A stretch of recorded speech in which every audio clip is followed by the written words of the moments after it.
Sheikh, I wanted to ask you about the hanging of the ayats or the name like Allah Muhammad on the walls. Is that allowed?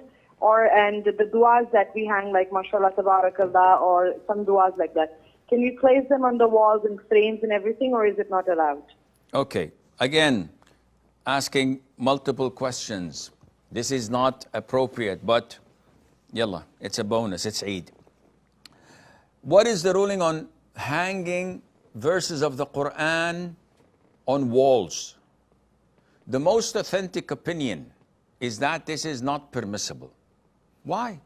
This is the word of Allah. We're not hanging a photograph or a portrait of some other artist. It's the word of Allah. Scholars say that Quran was not revealed to be a form of decoration, as we see in some masjids, or in the vast majority of masjids in the Muslim world. Could it be that all these Muslims are wrong, Sheikh? Answer is yes. Because who defines whether we're right or wrong? The Quran and the Sunnah. And the understanding of the three favorite generations, companions, tabi'een, tabi'it tabi'een. And they did not do any such thing. The Kaaba never had verses of the Quran written on it.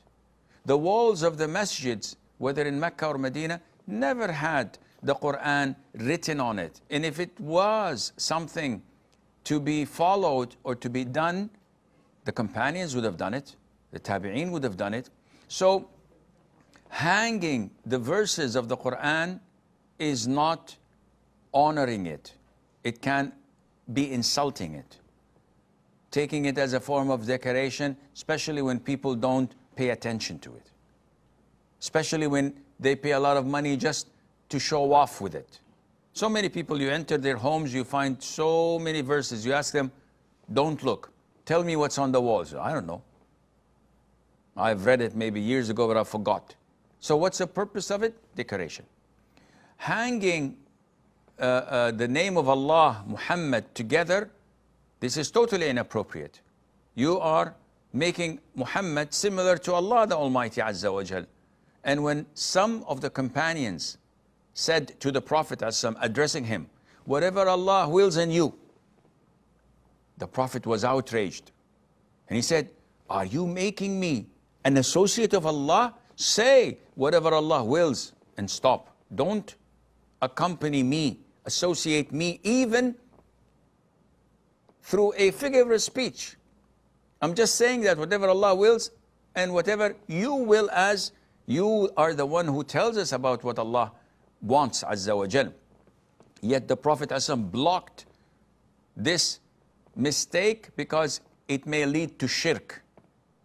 And if you put Allah Muhammad, as we find in so many masjids that follow innovation and sometimes follow blatant shirk, and you ask them, you said, yeah, Muhammad sallallahu alayhi wasallam was created from Allah's light, Allah's nur. So he's an attribute of Allah. A'udhu billahi min shaitanir rajim. This is shirk, this is kufr, this is blasphemous. But they believe in it. So this is totally prohibited because it insinuates this idea to the layman, to the ignorant people when they see the two names side by side like that.